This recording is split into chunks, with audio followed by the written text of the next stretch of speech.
یہ سب کچھ جو ہو رہا ہے اس میں انٹیلیجنس ایجنسیز کا ہاتھ ہے. تو وہ ہاجوج ماجوج کے کہنے پہ، ان کے دباؤ پہ وہ جج صاحبان بیٹھے نہیں ہیں.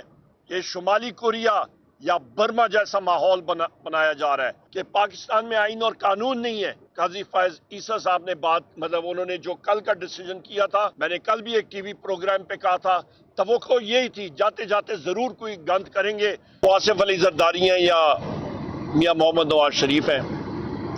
انہوں نے گاڑیاں بھی ہضم کی ہیں، بہت سارا کچھ کیا ہے. جس شخص کے خلاف کچھ ہے نہیں، ان کو جیل میں ایک فالس کیس میں ڈالا ہوا ہے.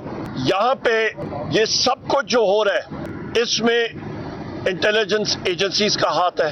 یہ جج صاحبان کو ادھر ادھر کرنا، ان پہ پریشر ڈالنا، یہ کہنا کہ جی فوتگی پہ چلے گئے ہیں، دوسرا جج ڈیوٹی جج جو ہے وہ بھی غائب ہو جانا.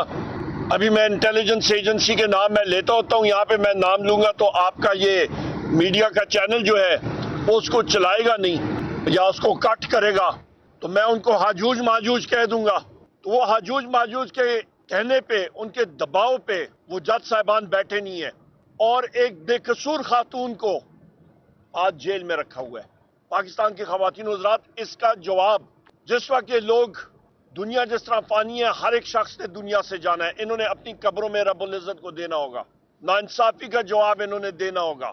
یہاں پہ یہ بھی میں کہہ دوں کہ 26ویں آئینی ترمیم جس طریقے سے، جس بے بھونڈے طریقے سے کروائی گئی، نمبرز ان کے پورے کیے گئے، فلور آف دا ہاؤس میں میں نے کہا، آج ابھی یہاں پہ میں کہہ رہا ہوں، اس کو ہم لوگ کنڈیم کرتے ہیں. پاکستان تحریک انصاف کے 5 ہمارے اراکین کو اغوا کر کے اور وہاں پہ پریزنٹ کیا گیا. انٹیلیجنس ایجنسیز کے لوگ وہاں پہ آئے تھے ان کے ساتھ، ادھر ادھر غائب کر کے ان کو اس دن پریزنٹ کیا گیا اور زور سے ان سے ووٹ دی گئی. جب میں نے اسپیکر صادق کو کہا کہ آپ ان لوگوں کو وہاں پہ اس طرح نہیں بٹھا سکتے ہیں، انہوں نے فلور بھی نہیں دیا. کل بھی میں نے فلور آف دا ہاؤس پہ کہا اور وہ شواہد دیے کہ انٹیلیجنس ایجنسیز کے لوگ، انہوں نے نیشنل اسمبلی سیکیورٹی کے اہلکاروں کے یونیفارم پہنے تھے، ان اہلکاروں کے جو چھٹی پہ تھے، اور میں نے کہا کہ سول کپڑوں میں، سفید کپڑوں میں ملبوس بھی تھے انٹیلیجنس ایجنسیز کے لوگ، اور ویگو ڈالے بھی موجود تھے. میں نے کہا وہ سی سی ٹی وی کیمرہ 3 دنوں کی آپ فوٹیج اس کو سیکیور کر لیں. جو سفید گاڑی جس میں سینیٹرز کو لایا گیا، اس گاڑی کا رجسٹریشن نمبر بھی لے لینا چاہیے اور اس کے ساتھ ساتھ اس کو کمپیئر کرنا چاہیے، کیا وہ رجسٹریشن نمبر فیک تھا یا صحیح تھا. جو ڈرائیور اس سفید کالے شیشوں والی گاڑی کا تھا، وہ سی سی ٹی وی کیمراز میں اس کا چہرہ مبارک تو ضرور آیا ہوگا، اس سے فیشل ریکگنیشن کرا لیں، دودھ کا دودھ پانی کا پانی ہو جائے گا. لہٰذا اس سارے پروسیس میں یہ میں آپ کو کہتا چلوں کہ جو اسپیشل کمیٹی بھی خورشید شاہ صاحب کی سربراہی میں بنائی گئی تھی، اس کمیٹی کو بھی، کیونکہ ہم لوگ جے یو آئی جناب فضل الرحمان صاحب کے گھر میں بیٹھے تھے، انہوں نے جو مسودہ فائنلائز کیا تھا، ان کو بھی نہیں معلوم کہ انہوں نے کیا فائنلائز کیا تھا، ان کے پاس تھا ہی نہیں کچھ. خواتین و حضرات، یہ پاکستان کی عوام کے ساتھ یہ کب تک یہ فراڈ چلتا جائے گا؟ ہم لوگ اس پروسیس کو کنڈیم کرتے ہیں. جس طریقے سے یہ آئین سازی ہوئی اس کو کنڈیم کرتے ہیں. جس طریقے سے لوگوں کو دھونس دھاندلی اور جبر کے ذریعے خاندانوں کے خاندان جو ہیں ان پہ پریشر ڈالا گیا، خواتین کو اٹھایا گیا، املاک کو نقصان پہنچایا گیا، یہ شمالی کوریا یا برما جیسا ماحول بنایا جا رہا ہے. یہی وجہ ہے کہ پاکستان میں کوئی سرمایہ کاری نہیں ہو رہی. رول آف لا جس ملک میں نہ ہو خواتین و حضرات، وہاں پہ کوئی سرمایہ کاری بھی نہیں ہوتی. مہنگائی دیکھ لیں، ملک میں کاروبار ٹھپ، بے روزگاری زیادہ ہو رہی ہے. یہی وجہ ہے کہ جس وقت بشرا بی بی صاحبہ کا نہ روپکار ایشو ہو رہا ہے، نہ مچل کے ایشو ہو رہے ہیں، اور غیر قانونی طور پہ انہیں جیل میں رکھا ہوا ہے. وزیر اعظم عمران خان صاحب کو غیر قانونی طور پہ جیل میں رکھا ہوا ہے. ہماری ڈاکٹر یاسمین راشد صاحبہ ہو گئیں، عمر چیمہ صاحب ہو گئے، یا محمود الرشید صاحب ہو گئے، سینیٹر اجاز چودھری صاحب ہو گئے، جناب حسان نیازی صاحب. ملٹری کورٹس میں 85 سے زیادہ لوگ ہمارے، ان کو غیر قانونی طور پہ رکھا ہوا ہے. 1600 ہمارے لوگ 4 اکتوبر کے دن جو پکڑے ہوئے تھے ان کو غیر قانونی طور پہ رکھا ہوا ہے. اس چیز کو ہم لوگ کنڈیم کرتے ہیں خواتین و حضرات. پاکستان جب تک پاکستان اس وقت ترقی کرے گا جس وقت آئین اور قانون کی بالادستی ہوگی.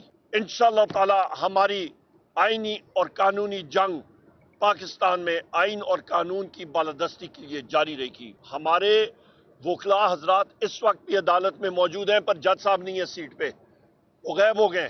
اور جو دوسرے جج صاحب ہیں وہ بھی غائب ہوئے ہیں. ٹرائل جج بھی غائب ہے اور ایف آئی اے کے جج، دونوں جج صاحبان نہیں ہیں.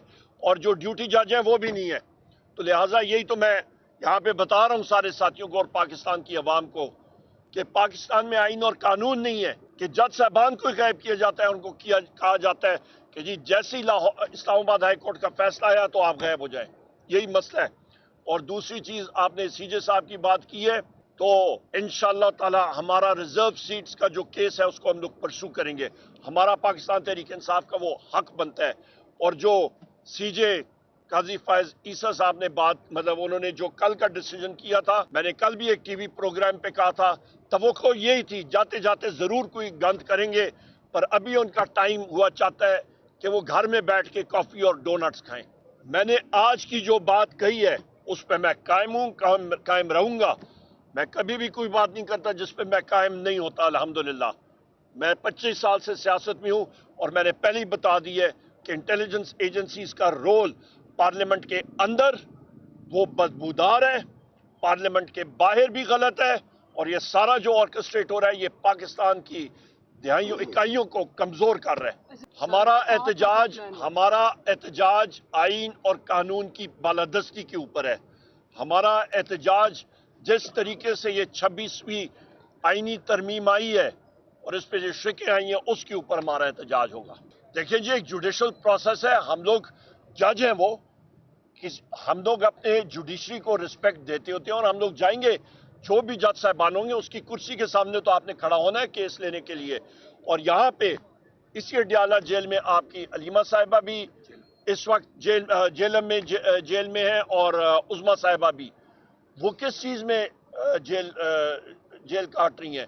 وہ بالکل معصوم ہے، ان کے خلاف کوئی ایسے چارجز نہیں. اس چیز کو ہم لوگ کنڈیم ان چیزوں کو ہم لوگ کرتے ہیں.